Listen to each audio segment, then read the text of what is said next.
Hello,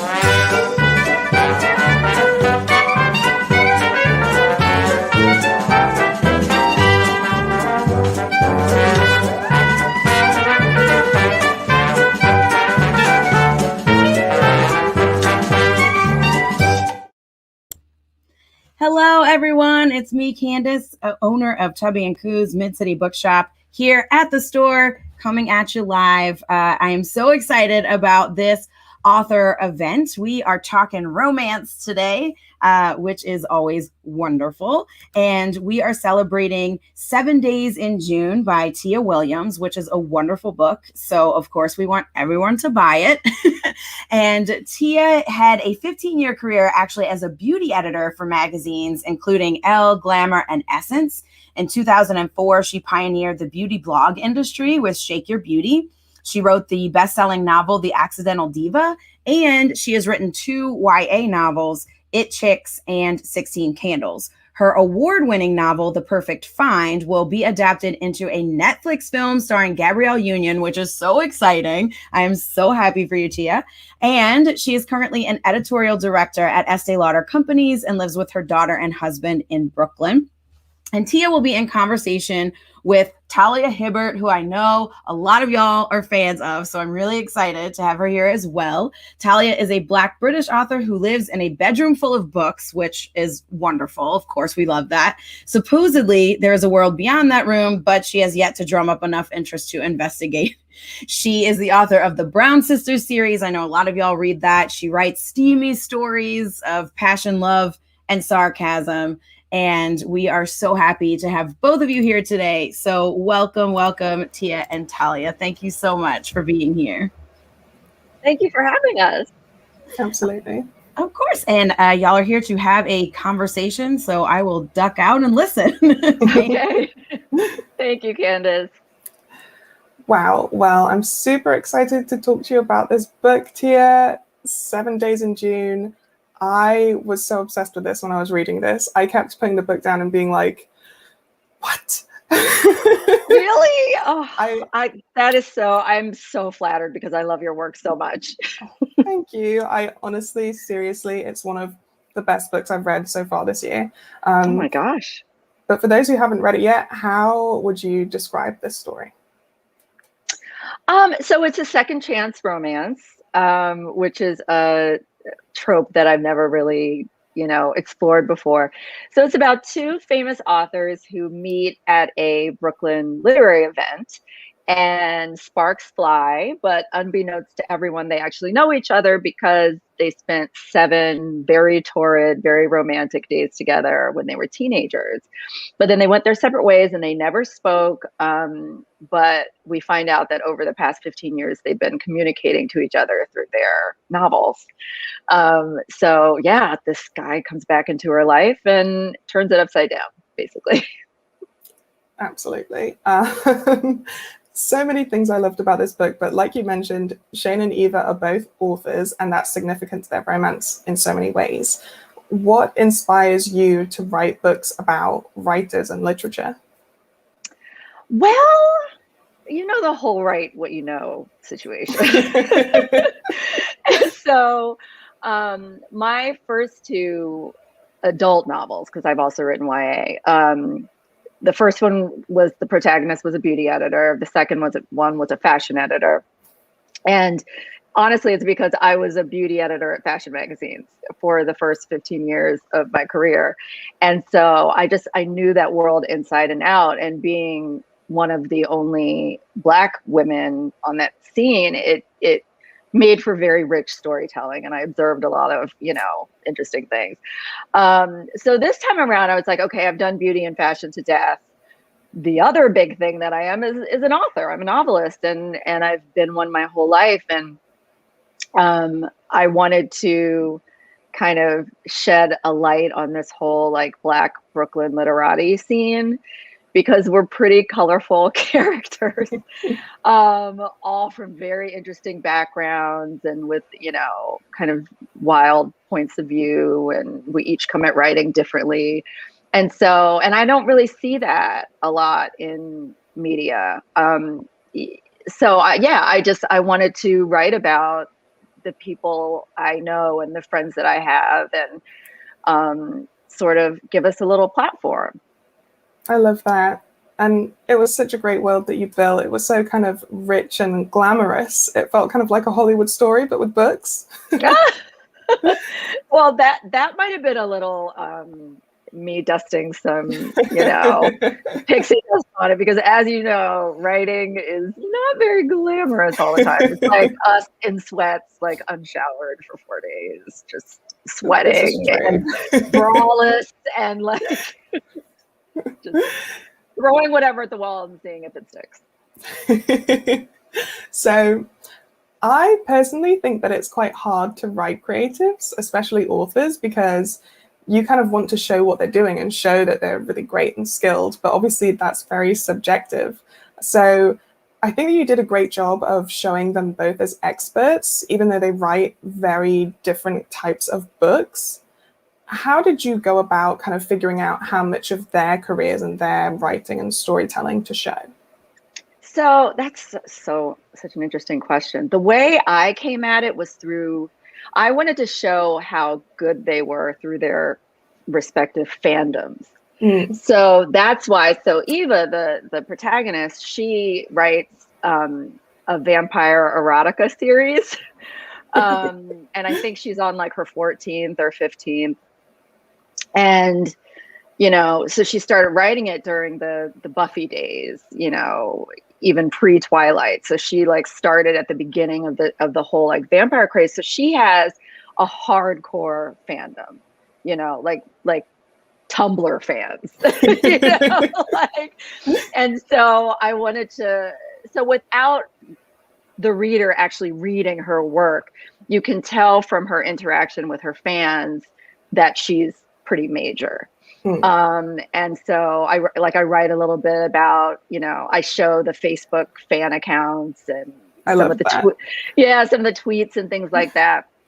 And then for Shane, who's the male protagonist, he is a very highbrow literary novelist. So he's the one who wins the National Book Award. He's the one who people want to, show off on the subway that they're reading his books, because now everyone knows you read The New Yorker and you're an intellectual.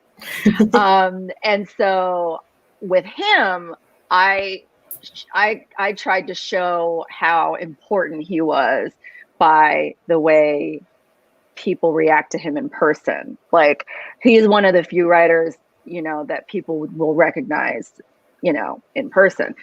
And like, women freak out, men blush in front of him. Like, he just has that sort of presence. So yeah, I think there's a scene at the end that's like a party that a book editor throws, and I give a little window into some of the conversations people are having in the party when Shane and Eva walk in, and the way they're talking about Shane, like he's a rock star, you understand more about who he is. Yeah, no, absolutely. I also love that this book does one of my favorite things, where it marries a kind of very effervescent romance, like a feel-good romance, with two characters who have, really difficult things that they have to go through and deal with. And I think it's amazing that the book is called 7 Days in June, after those 7 days they spent together that kind of cemented them as people who can't forget each other, and also really encapsulated the issues that they deal with throughout the story. So beginning with Eva, as someone who deals with chronic pain and disability myself, I really loved the portrayal of her migraines and her worry that her disability is affecting her parenting skills, and the sometimes difficult relationship that people with chronic pain can have with pain relief, and just all the elements of her life. So what inspired you to write her this way, and what was the writing process like? Well, full disclosure, Eva and I have a lot in common. We are both obviously Black writers living in Brooklyn. We're also mothers of a 12-year-old daughter. My mother is Creole, as is Eva's, and I also have lifelong debilitating chronic migraines, and I have one right now, actually. Oh. And mine have been, like Eva, they've been diagnosed as intractable, which means incurable. So I'm a person that you can throw any sort of painkiller at, and it might work for a little bit, but then it just stops, and doctors really don't know why. And living your life in pain, like I wake up in terrible pain every morning. I wake up earlier than I need to on purpose, because I know that it's going to take me 3 hours of painkiller cocktailing to get out of bed and feel normal enough to face the day. And living your life through the lens of pain makes you really weird. And it's a very isolating experience.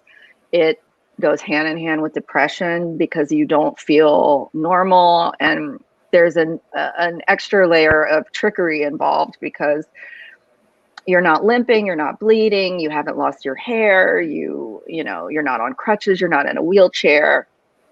So you don't look disabled, but you really are. And so ableist things are expected of you, and sometimes that's really, really a reach for you.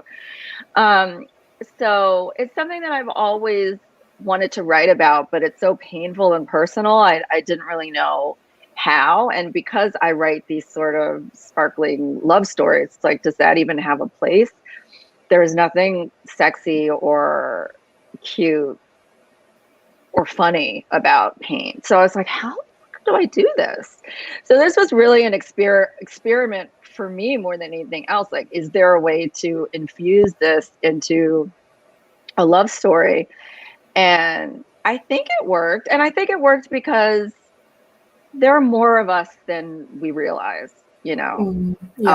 And even if you can't relate to chronic pain, and it's a hard thing to relate to if you've never experienced it, everybody has something about themselves that they think is weird. Right? I think so. No, definitely. Well, I have to say I'm really grateful that you experimented and that you felt able to do that, because it was a really great portrayal for me and I really loved reading it. Thank you. That means so much. But Shane, for his part, has to work through a different problem. He has these issues with self-worth, self-harming even, and alcohol dependency. So what inspired those elements of his character, and how was it writing that, not only, for him, but writing these two characters who were each going through different kinds of pain? Well, I think, as you can probably, I'm sure you can relate to this too, all of my characters, whether it's a man, a kid, a chihuahua, it doesn't matter. Like, they all have some sort of element of my personality in them. For me, that's the only way to write in an authentic way for me, is if they have some piece of like who I am, because then I can stand in that and animate it. And for Shane, even though, not to give too much away, like, even though his backstory is very different from Eva's in terms of trauma, like their stories are not the same.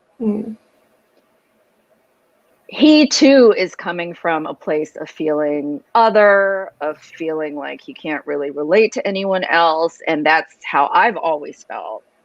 So even though I definitely don't struggle with alcoholism, girl, I can't even have a cocktail. I will end up in the ER, honestly.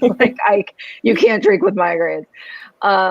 Even though I don't struggle with alcoholism, and I wasn't a foster child, I didn't have the experience he had, I can super empathize with walking through the world feeling like, you're up and everyone else is down.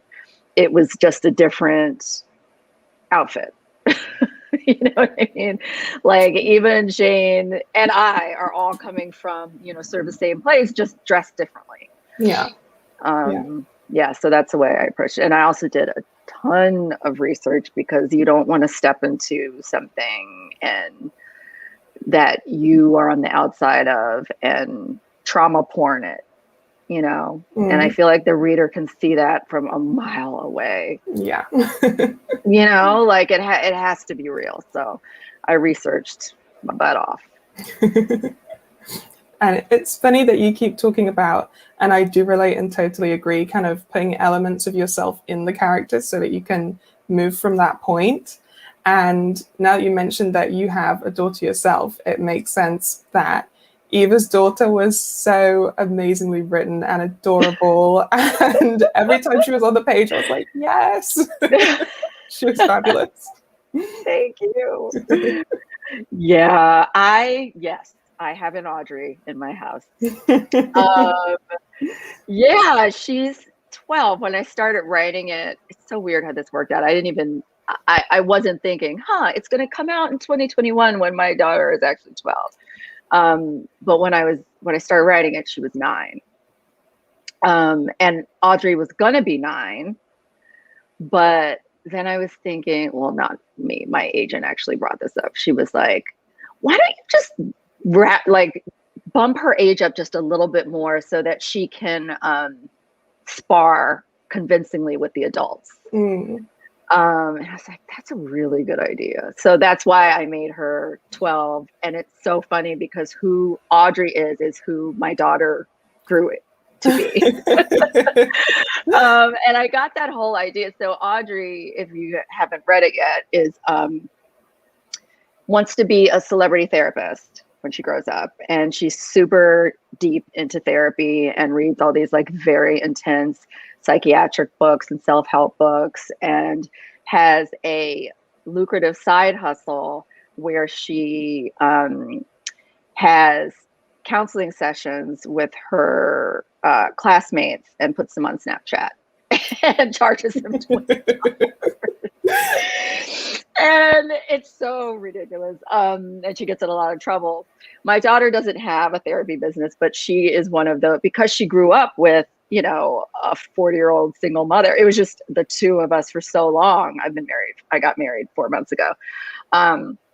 You start to talk like a 40-year-old, and you know, she was around me and my friends. So she would like, you know, waddle out of her room into, you know, these conversations between my friends and I on the couch. And she'd be like, okay, Trisha, so why were you feeling hopeless in that relationship? Because you bring up hope, and that's pretty deep to just ascribe that to like a relationship with a man. Like, shouldn't you find hope like within yourself?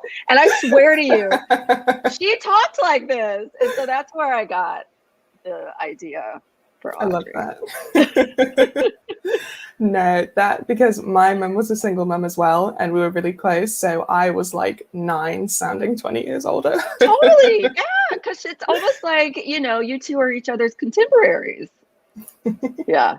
Well, funny. I love that the relationship between Eva and Audrey was so important, but also so loving and supportive. But it was such a contrast, obviously, between the relationship that Eva had with her own mother. And I felt like the idea of generational, I was going to say, well, usually you use the phrase like generational curses, right? And I feel like maybe she felt that way, but in the end, she was able to use it for something really positive. But yeah, what was it like kind of building that sort of dynamic into the book and her backstory? I love a wicked mother. I am always into a wicked mother, because motherhood is so layered and nuanced and hard and fraught, you know, especially the mother of a daughter. And I say that I may not know what I'm talking about because I don't have a son, and I also am one of 3 girls. So I didn't have any brothers, you know, I don't have a son, but so all I really know about is like the mother-daughter dynamic, but it is, I mean, it's Shakespearean. And I've always been interested. The relationship with my mother is, I have a great one. She's definitely not Lizette, which she wants everyone to know in her Instagram stories. Like, she just posted, she's holding like the book in Target, and she's like, oh, proud Creole mother, but not that Creole mother. Like, no. Okay, so we get it. But I've always been interested, and I think because my family life has always been so like functioning and supportive and good, I'm always like, what happens in families where they don't have parents that take care of them, or that, you know, their mothers don't have their best interest in mind, or maybe aren't even thinking of them really at all? How do children of narcissists like make it out alive? And I remember Drew Barrymore and I are the same age. And so when I was growing up, I was always like obsessed with her. And like, you know, I'd see her in a movie and be like, okay, so this is the stage I should be in. So, okay, I should be wearing that, because we were the same age. So when she was 13, she had this memoir called Little Girl Lost. And it was all about like how she, you know, she had a wicked mother, and like she was in clubs, you know, partying with the Rat Pack when she was 8, and, you know, was an alcoholic by the following year, and, you know, was kicked out at 12, like all this stuff.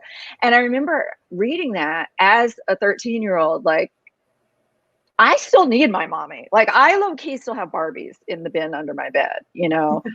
How does she just survive? Like, how do you make it? And there's something about that, like, tenacity and grit and ambition and like that sort of scrappy knack for self-preservation that I think is fascinating. I've always been so into like people who just pull themselves up truly by their bootstraps.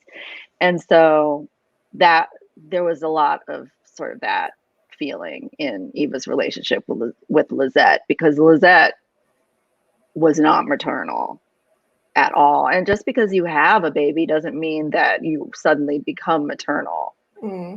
Sometimes you just had a baby. Yeah, definitely. It was, I don't want to spoil, so I'm not going to say any more, but okay. A lot of feelings. Oh, okay. Yeah.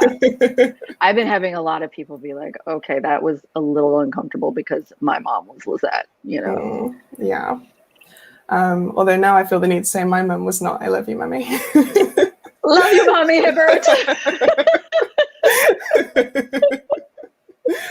I also really enjoyed how feminist Shane and Eva were in their respect for Eva's stories, because like you mentioned, Shane is the one who people want to say, oh, I'm reading him because it makes them feel cultured, right? Whereas Eva has the kind of fandom that, you know, a lot of people are going to look down on because it is romantic. But they both made a point of being like, no, these books are good. And just because people enjoy them and it's genre doesn't mean they're not good. So as a writer of love stories and genre stories, what do you feel about the role and the position of romance in literature and in society? I hate it. I hate the way we're treated. Listen, I will tell you, I was on, I had like a Hollywood meeting about 7 Days in June, like a production company that you know, obviously everything's over Zoom now.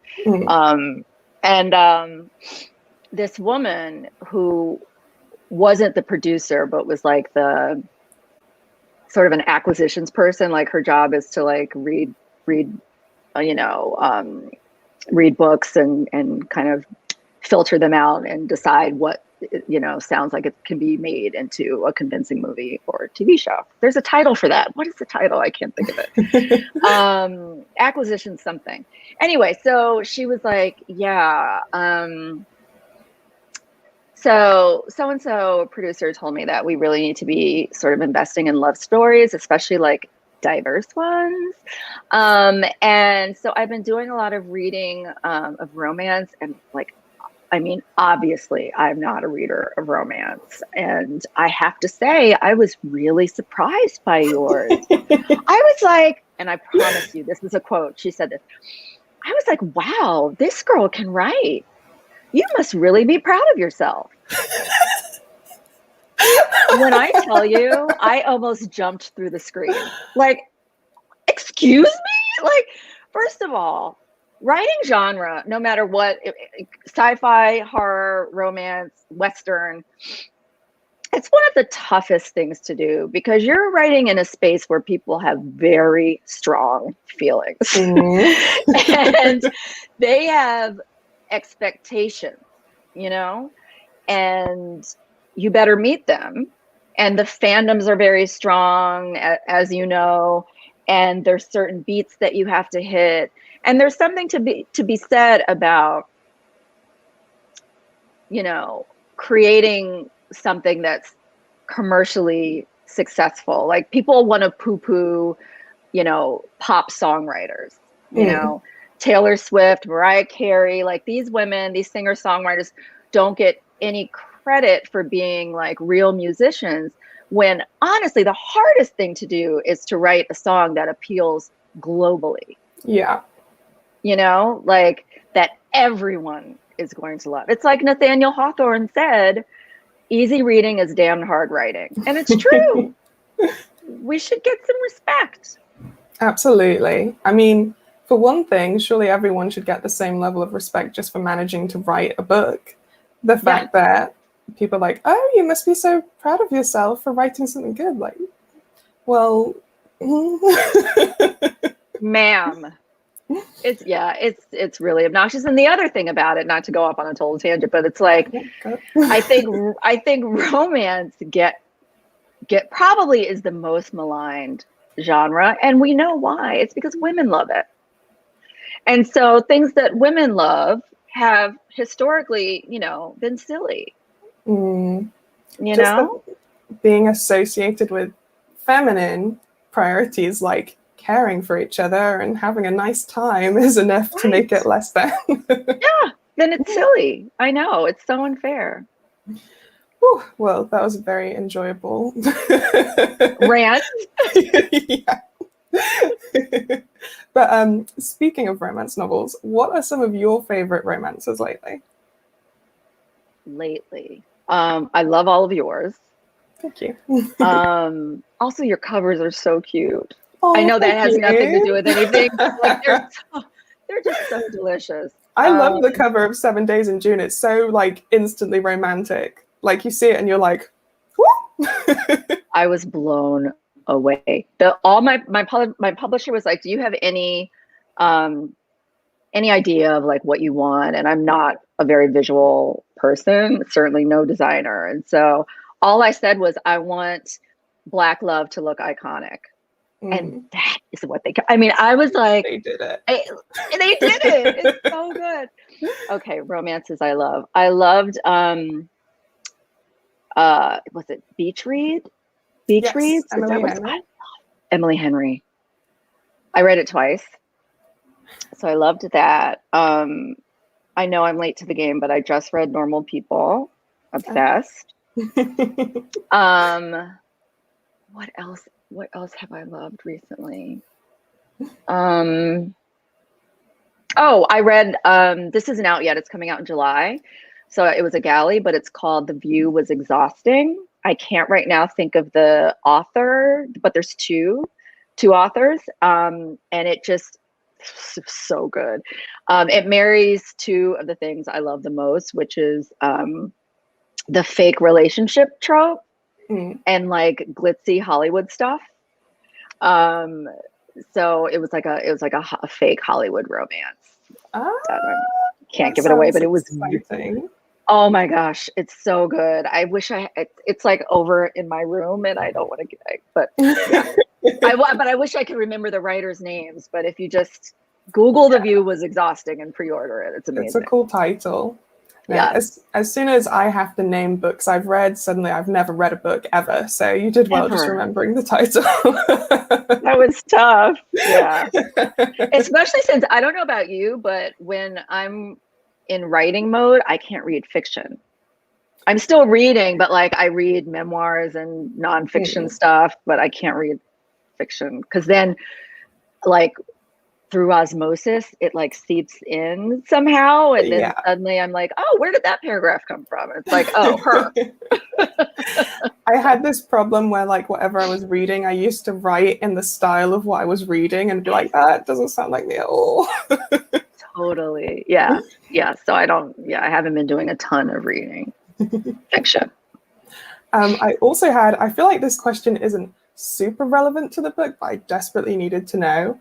The place where Shane and Eva go just to sleep, it's like a dream house installation. Is that real? What was that? It was real. Yeah. Oh my God. Yeah. I mean, I don't think anyone did what they did there. Oh It's like unsanitary.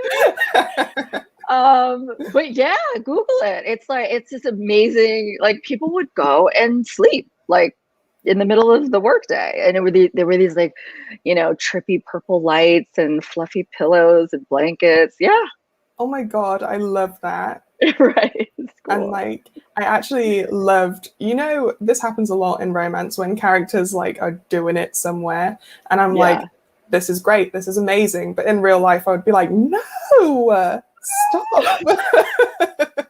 Especially now, like with COVID. Yes. Every time like strangers shake hands in a book, I'm like, ooh, don't do that. Yeah. No. Don't go anywhere near each other. Where is your mask? Honestly.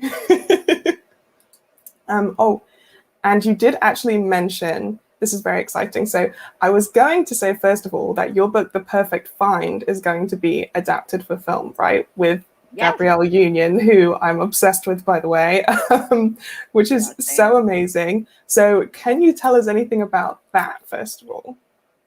Well, I am over the moon about it. I'm so excited. Because of COVID, it was on hold forever. So it's just now going into production. And the director, Numa Perrier, was just in town doing location scouting. And it's so incredible. Like, I'm following her on Instagram and her stories and stuff. And she'll post like, in this space, for this scene. I can't tell you much about it, but like, I will know. And it's like, I know what this is. Yeah, it's so exciting. And the actor playing Eric, the male protagonist from Perfect Fine, is Keith Powers, and he is just so cute. And that's like a May-December romance, a 40-year-old woman and a 22-year-old guy. So yeah, that's going to be very sexy and interesting. And I think it's they're shooting for next spring. The movie coming out. Yeah. Oh, that's so exciting. And am I right? I believe I read that 7 Days in June is going to be adapted as well. Yes. It was just announced. Yeah. So much. Congratulations. Thank you. I'm pinching myself. And it's Will Packer who did so many movies that I love. He did Girls Trip. He did the Photograph with Issa Rae. About Last Night with Joy Bryant, Michael Ealy. Yeah, so I'm really excited. That is so exciting. So do you have any actors who you envision taking the main roles? So, yeah, I love, you mean the main roles for 7 Days in June? Yes, yeah. So I am obsessed with Aldous Hodge, who was, I love him. He is so dreamy. I love him. I love John David Washington, Denzel Washington's very handsome son. And for Eva, I'm picturing like a quirky actress, like Zazie Beetz from Atlanta. Zoe Kravitz.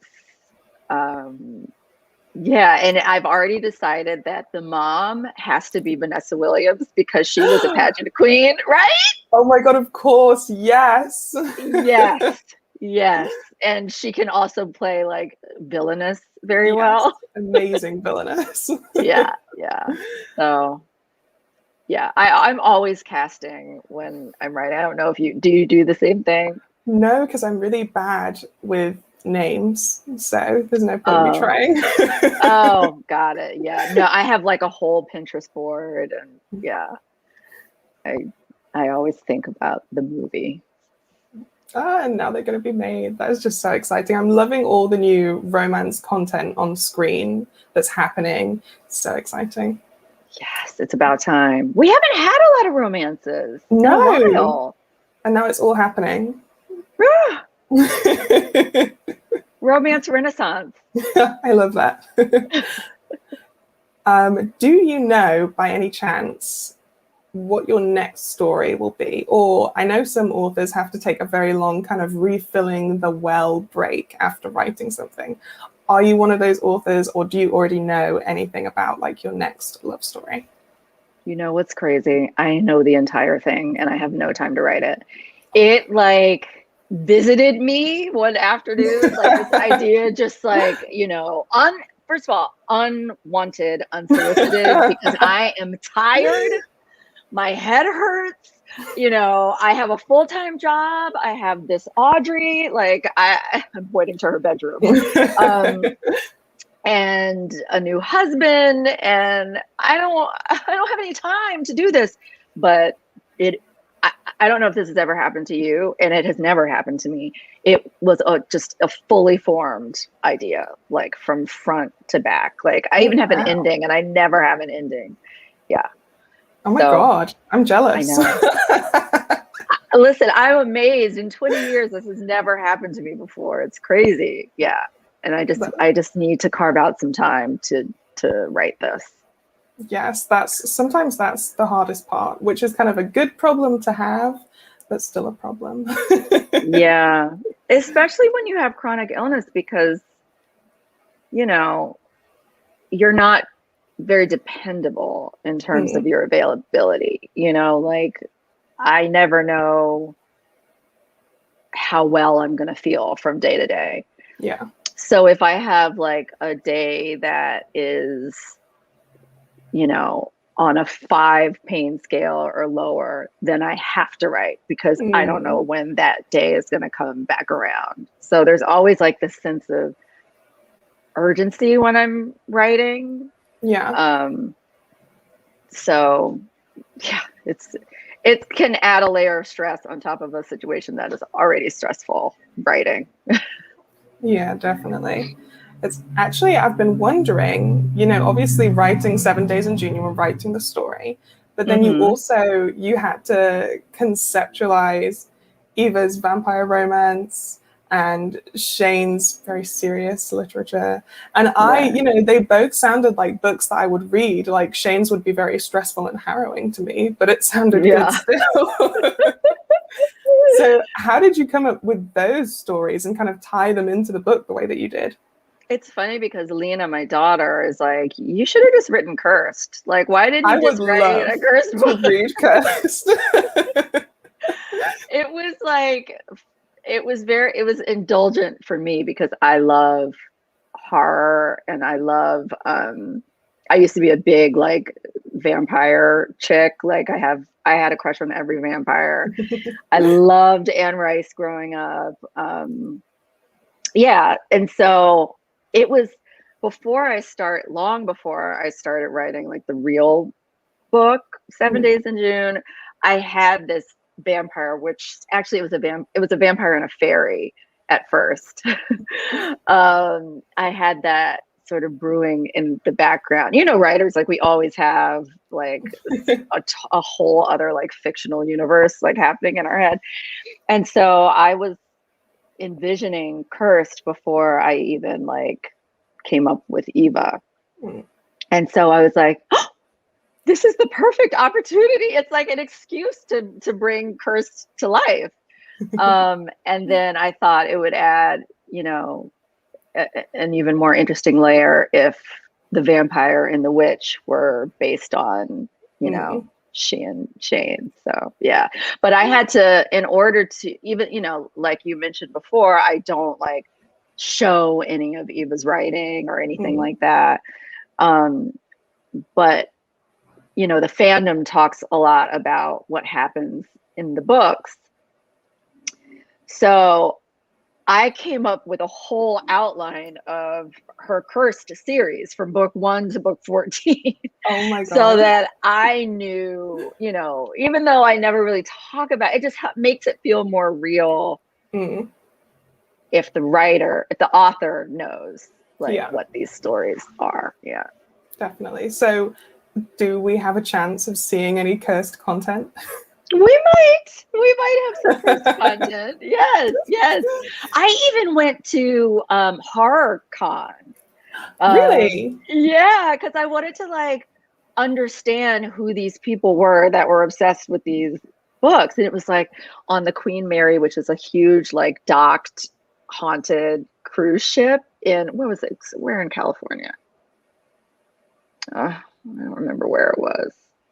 Orange County? It's somewhere in LA? It doesn't matter. But anyway, it was like on this big haunted ship. And I interviewed Tanner Dew and, you know, a lot of speculative fiction writers, Black ones, because I wanted to know what it was like, you know, to be one of very few that sort of make it. But the most exciting part was that I saw a panel that George R.R. Martin was on from Game of Thrones. And I got the idea of, you know, Eva writes the series, but she's totally annoyed with her characters. She's just like over them. She's like, when will they die? I thought the idea of like an author being just sick to death and bored of like their series that literally keeps the lights on. So George R.R. Martin, someone asked him like why he killed everyone at the Red Wedding. And he was like, I was sick of them. Like they needed to die. And I was like, wow. Yeah. He said he got to the end of the manuscript and there was no Red Wedding, whichever book this was. And he was like, this is boring. Something needs to happen. Oh, I'll just kill 15 people. Wow. And I was just like, it's so crazy because you could hear the audible gasp from the audience, like of these Game of Thrones fandom people that were literally dressed like the characters, like in cosplay and everything. They were mortified and devastated because like you would think that the author would feel like these are their children, but they're really, you know, they're just made up, you know, it's like a fairy tale to him. It's not real. I thought that dynamic was so interesting. No, I agree. That's actually, it's really funny as well, because sometimes when I get to the end of a series and people are like, are there going to be any more books in the series? I'm like, no, I hate these people. I mean, not really, but I need a break. It's time to move on. Yeah. And yet the fans, you know, they're living and dying by like, you know, every word you write about them. So yeah, it's an interesting, like, you know, reader, author tension. And there's a lot of guilt as well, because obviously I'm always so grateful to people who love the characters that much. So I'm like, I wish I could write more, but unfortunately. Yeah, not gonna happen. Yeah. Yes. Just a reminder, actually, to viewers who are watching that you can comment questions and I will try to keep track and read them out. I know I left that really late. I completely forgot. I'm so sorry. But you can ask questions. It's not too late. And I also forgot one romance novel that I love so much. I don't know if you've read The Idea of You by Robin Lee. No, I don't think so. Very quickly. It's about... again, a 40-year-old woman. She takes her 12-year-old daughter to see this boy band. I've heard of this, I think. Yeah. And then like somehow they had tickets to go backstage and meet the band, and the mom and the lead singer have like instant chemistry, and they end up having this like big secret affair and falling madly in love. And he's half her age and also, you know, her daughter's crush. So it's very complicated, but it's just like this fabulous escapist fantasy. And, you know, they're in Saint-Tropez, they're in Paris, they're, you know, it's fabulous. That sounds amazing. And actually, speaking of escapist fantasy, I've been wondering, of all the iconic vampires of the vampire era, which one would you like to meet in real life?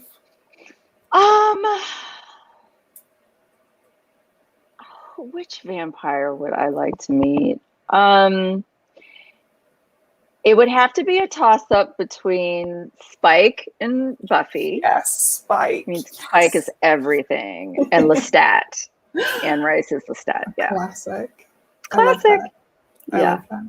I was actually way more of a werewolf person, but Spike, definitely. I never, you know, my bookshelves are right in front of me. I never was a huge werewolf person, but there was that 2-book werewolf. Oh shoot, what was it called? It wasn't really romance. Oh, this is going to drive me crazy, and I also don't have on my glasses, so I can't see. But afterwards, I'm going to have to like text you about this book. So yes, good. please. It sounds interesting. I'm always open Yeah. to more werewolf content. Okay. Yeah. And another thing I've been wondering about the book, actually, I don't want to give too much away, but those who have read it will know what I mean. The titular 7 Days in June is it's like a micro romance within the romance, right? Which I think is the great thing about a second chance love story, because you have them falling in love, but then there's whatever happened before. Mm-hmm. How did you construct that and use the flashbacks, I feel, so effectively throughout the story? And what was it like writing such a tense whirlwind? Well, at first I was wondering if this was YA, because it all started with the teen versions of them. Like the first scene I wrote was when they met on the bleachers at school. So it came from me watching Romeo and Juliet with Leo and Claire Danes, and it got to the end. I know, it's so good. And I got to the end and I was like, I had this thought, what if Romeo and Juliet hadn't died? Like, what if they had this like lovesick moment as teens, and then they like got up and walked away and then ran into each other, you know, again in their 30s, like, you know, does true love ever expire kind of a thing. And so my starting point with Eva and Shane was them as teenagers. So I really had, before I sat down to write, I saw their whole week in my head. And then when I started writing it, I was like, ooh, this is not YA. Like, this is pretty intense. And I got the idea of, you know, the flashbacks sort of informing who the present day characters are. You know, like when you read the flashbacks, you understand who these adults are and why they're making the choices they're making, and also why they, you know, had to go their separate ways. And I got that structure from Stephen King's It. The novel is paced that way. So you have the group of kids in the 50s, and then you have the adults in the 80s. And it goes back and forth, and it's almost like puzzle pieces coming together. Like, you know, what's happening in the 50s has a direct relation to what's happening in present day. And that's one of my favorite books. And like, I know it front to back. And so when I had to set this up and figure out the structure, it just made, I already had a model of how it could work successfully. So that's kind of what I was looking at. That is so cool. I love a backstory. Yes, backstory is so, especially to romance, because they always have something holding them back, right? And especially second chance. Yep. You mentioned that you were kind of apprehensive about the second chance element. Do you read a lot of second chance, or what are some of your favorite tropes? Well, I don't read second chance because I don't know.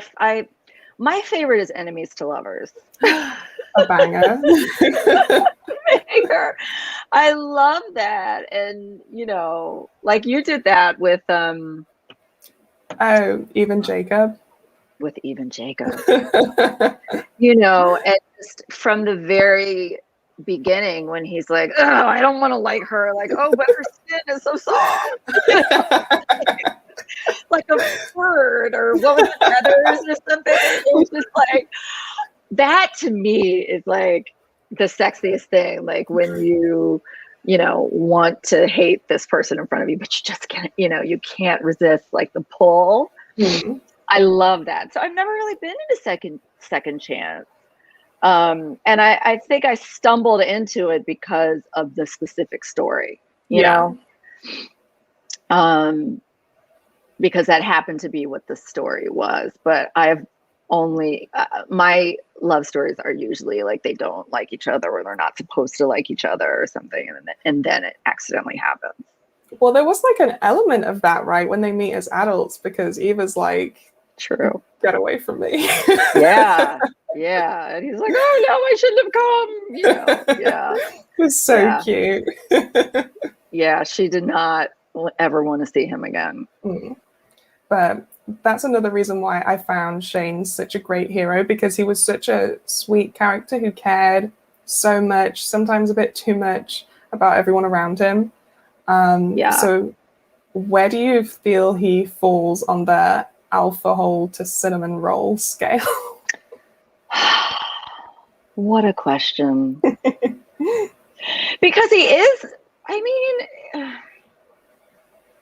I don't know, because he does make alpha hole choices. I mean, he is really only, his whole life, he's only really been concerned with like his comfort level.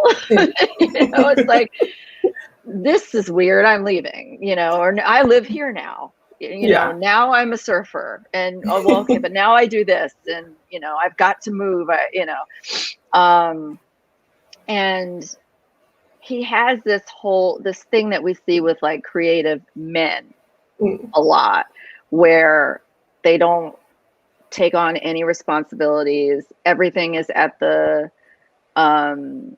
everything is in service to the art. You know. We don't know anything about any girlfriends Shane has had, because Shane doesn't have girlfriends. You know, you can imagine like how long, you know, sort of an affair with him would last, you know. So I guess in that way, he can be kind of, you know, douchey, because women aren't afforded the same sort of, we're not given the same kind of leeway, you know. Like being invited to, you know, a fancy award show and showing up drunk and falling asleep in Gayle King's lap. Like we don't, and still being lauded as like the, you know, literary, you know, darling. But at the same time, he's a feminist, and he does the best he can, and he loves his students and loves Eva with his whole heart. So I don't know, maybe he's smack in the middle between, you know, cinnamon roll and alcohol. He's got some versatility. We stand a versatile king. Okay, this hour has flown by. We are almost out of time, but I wanted to ask one last thing, which was that I really loved how the ending of their story really reflected the magnitude of the things that they both had to deal with. And it felt just like a really well-paced and like emotionally fulfilling end for them. So I wanted to ask you, and you might not have an answer for this because not everyone thinks about this, but how do you envision their future together, you know, after the story ends? Where do you see them like a year or 5 years from then? I don't think that they'll be married, but I think that they will be officially coupled forever as a little threesome family. I think Shane finally settles down, and because this is the family he was always looking for. Yeah. And he found it. I also think there's going to be some challenges with, you know, I'm sure that they're going to trigger each other. You know, when, I don't know how to say this without giving anything away, like when you've explored sort of the darker spaces with a person, even after you've recovered, you know, being around the person that you did those things with, it has to be triggering. So my hope is that they're in a lot of therapy. Yes. But yes, together. Please. Yeah. I have faith in that. Yeah. Audrey will make sure they're in therapy. Oh, yeah. She's the best person to be overseeing them, I think. Yes. Well, I think that's all the time that we have. But thank you so much for talking with me about this book. I had an amazing time reading it, and I've had an even more amazing time learning more about it. Thank you. And I've loved getting to know you. We have to do this again, but like in real life. Yes, like hopefully eventually it'll be possible. Yes. Thank you. Well, this was like the most delightful conversation ever. I fully enjoyed listening to this whole thing. And like there were several points where I was just like clapping, like, yes. Like when you said one, everything you had to say about romance as a genre, you know, it was like, yes, everything you're saying though. And then when you said Spike, it's like, yeah, Spike Come is on. the Team only Spike. vampire that, and I'm a werewolf person too, Talia. Okay. But Spike is like the only vampire that you're like, yeah, I mean, Spike. Absolutely. So yes, I really enjoyed listening to this whole conversation. I love a good fake relationship, which is always fun. But I think my favorite is enemies to lovers when they're stuck together. Yes. It's like they're stuck together and they hate each other. That is important. Yeah, we need to name that genre. Like that's Right? like it's two Kind of in one. mashup of two, but anyway, thank you so much. I did want to share with you one comment. It wasn't a question, but it was a comment from somebody who just loved this book. And so I wanted to share it with you from Carmen, who said, this novel is so lush. I started it Thursday, finished Friday. I laughed or cried and fanned myself several times. When it was over, I had to take a nap. Woke up with the characters on my mind, and they've demanded I create a playlist for them. P.S. I'm completely in love with Shane. So I just wanted to share that with you because it was such a wonderful comment from. I love it. I mean, all you can hope for as a writer is to have people fall in love with your characters. So that is the biggest compliment. Yes. And then Erica just posted one quick thing. Will you have another book that brings together the characters from all of your novels, like kind of what Talia has done, which is interesting? Yeah, I haven't planned to do that, but I always have the main characters from the previous novels show up in the next one. So like Jenna and Eric from The Perfect Fine, you know, make a guest appearance in 7 Days in June. So it's definitely all in the same world. Yeah. So, but a series I haven't really thought of. We shall see. Well, I'm really excited about all these adaptations, which sound wonderful. So I'm excited to watch them. And thank y'all so much both for coming on and doing this with us, because it was really extremely delightful. That's the best way I can do. So thank you, Candace. Anytime. And when I have a lot of family in Louisiana, so next time I'm in town, I will definitely stop by. Please do. And I do want to encourage everyone to buy books. Here is the cover up close, which is it's such a good cover. It really is. And this is it. It was a Reese's Book Club pick as well, which is also very exciting. And you can, of course, buy that, hopefully from us if you're watching this, but if not, from your local indie, that is also acceptable to me. Yes. You can buy it. Go indies. Yay. And you can buy it. You can either just go to our website and click place order, which is very easy. You could go to this event website, which we have put in the chat, to buy the books as well. And we have books by both of these authors. So just, pick one and buy it. Thank y'all. Or buy them all. Again. Yeah, I very much appreciate y'all being here and just related to so much of what you were saying too about like chronic illness, which I have too. And just, I don't know, just like everything that y'all were saying. It was just like, oh, like this is just like, yeah, there's like vampires. I want to see Cursed as well. I mean, there's just like, yeah. So thank y'all so much. Thank you. And we will see everyone next time. Bye. Bye-bye.